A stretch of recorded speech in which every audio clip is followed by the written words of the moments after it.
Éric Branca, bonjour. Bonjour. Merci d'avoir accepté notre invitation. Alors, en juillet 1944, les chefs alliés pensent que la guerre en Europe sera finie à Noël. Elle durera encore 10 mois. Que s'est-il passé?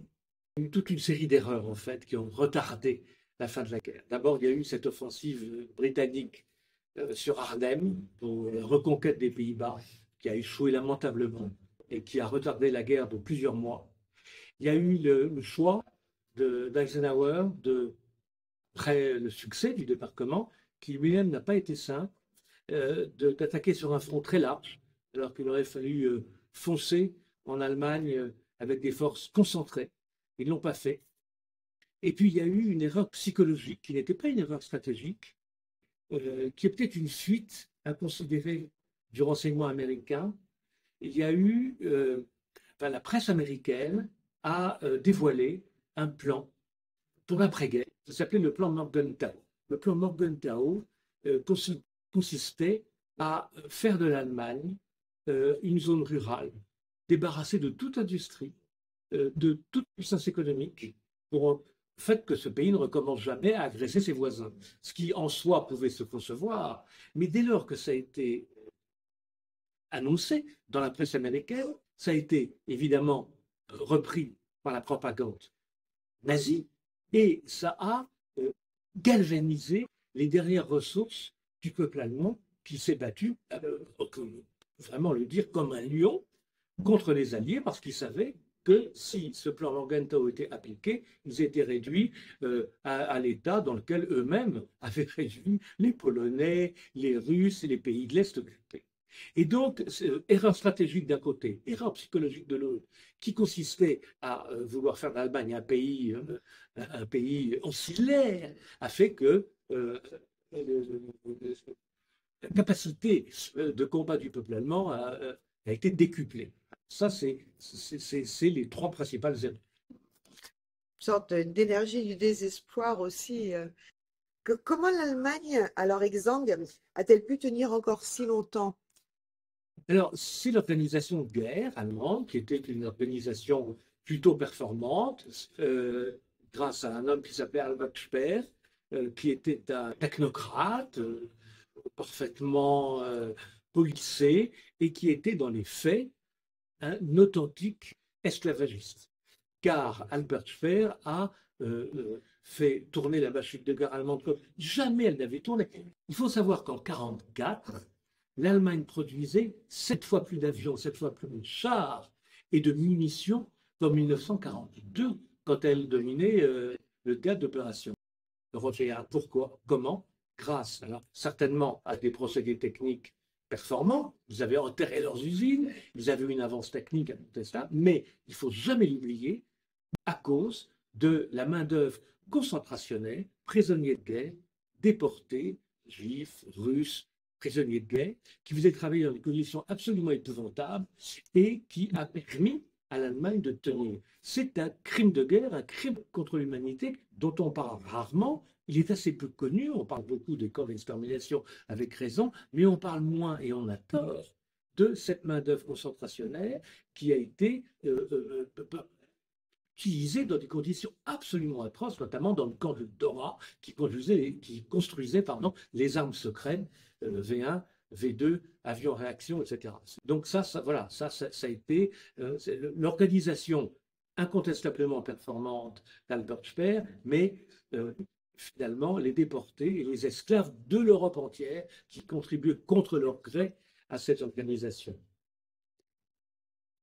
Dans ce livre, vous dissipez beaucoup d'idées reçues, comme par exemple celle selon laquelle les États-Unis passent pour le pays ayant le plus contribué à la victoire. Qu'en est-il? Je crois que c'est une des plus grandes injustices de l'historiographie contemporaine, et pas seulement de l'historiographie d'ailleurs, c'est une affaire d'opinion publique. Quand vous posez la question, en 1945, au peuple libéré, notamment, il y a un sondage très intéressant qui a été fait par l'IFOP, qui avait été créé par Georges Stöpsel avant la guerre. On dit qui est le pays qui a le plus contribué. Et les gens répondent la Russie. Et puis, vous posez la question 70 ans après, en 2015, Même institut, même question, ils disent les États-Unis. Pourquoi? Ben parce que vous avez eu tout le soft power américain qui a contribué grâce au cinéma, grâce à la télévision et au pouvoir culturel américain à montrer Le jour le plus long, Le soldat Ryan et à montrer l'extraordinaire capacité des Américains à libérer l'Europe. Le problème, c'est qu'il faut revenir aux chiffres. Et les chiffres, ils sont terribles pour l'Amérique. 140 000 Américains sont tombés pour libérer la France. 140 000, c'est beaucoup, certes. Et surtout que ce sont des gens qui avaient été tirés au sort, qui avaient été précipités sur les plages du débarquement sans beaucoup d'entraînement, qui étaient très peu aguerris, qui sont sacrifiés, souvent héroïquement, hein, c'est pas la question. Le problème, c'est que ces 140 000, il faut les mettre en regard des 25 millions de morts soviétiques, russes comme on voudra, qui au même moment, enfin qui depuis 1941 se battaient contre les Allemands et qui, au moment du débarquement pendant l'été de 1944, ont perdu pratiquement 1 million de morts pour permettre aux Américains de débarquer. Et là, vous avez toute la différence entre le hard power soviétique russe, du palais de main morte, et puis le soft power américain d'après-guerre. Alors, comme ce sont les Américains qui ont libéré la France, ça c'est pas douteux, on leur doit cela, on leur doit cela. Mais sans la formidable opération qui s'appelait l'opération Bagration et qui a cassé les reins de la Wehrmacht pendant l'été 44, et où 400 000 Allemands, qui étaient vraiment le cœur battant de la Wehrmacht, a été brut. Voilà, comme disent les jeunes, il n'y a pas photo. Beaucoup de vos livres ont pour sujet la Seconde Guerre mondiale. Que nous apprend-elle sur notre époque et sur l'homme en général? C'est une question terrible. C'est une question terrible parce que, d'abord, ça apprend que l'atrocité n'a pas de limite. N'a pas de limite. Quand les soviétiques, car ce sont eux qui ont libéré les camps d'extermination, ils ont découvert des choses qu'ils n'imaginaient pas. Je ne dis pas que l'armée rouge a été au-dessus de tout soupçon. Hein. L'armée rouge a commis des atrocités, mais qui étaient des atrocités guerrières. Ces gens venaient de libérer des millions de kilomètres carrés, des centaines de milliers de kilomètres carrés, où ils ont trouvé des centaines de radouilles. Et donc, ils se sont vengés sur la population allemande dans des proportions assez effrayantes. Mais ça n'avait rien à voir avec le système concentrationnaire au sens le côté scientifique de l'extermination. Et ça fait partie des choses qui étaient assez peu imaginables avant.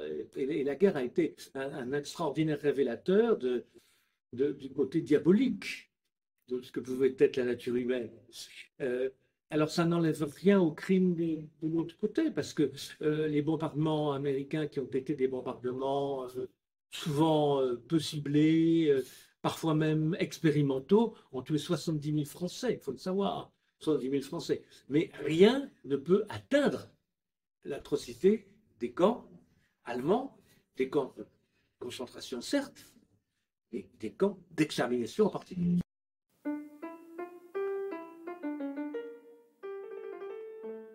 Vos écrivains favoris? Moi, j'en ai beaucoup.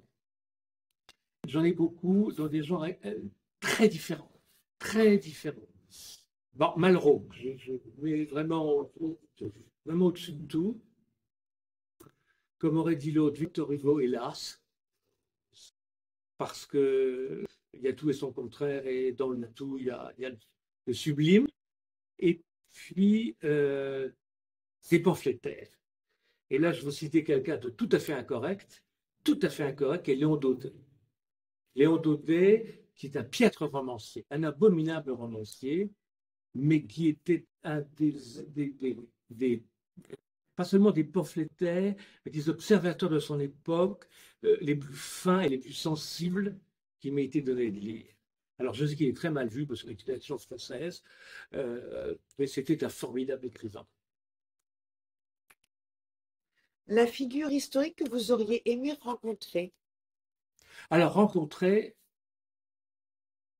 sans doute Jules César, parce que Jules César a connu, a compris les Gaulois mieux que beaucoup d'écrivains postérieurs. La guerre des Gaules, pour moi, c'est un modèle. Et vous ne me posez pas la question de savoir quel est l'homme de l'histoire que j'admire le plus.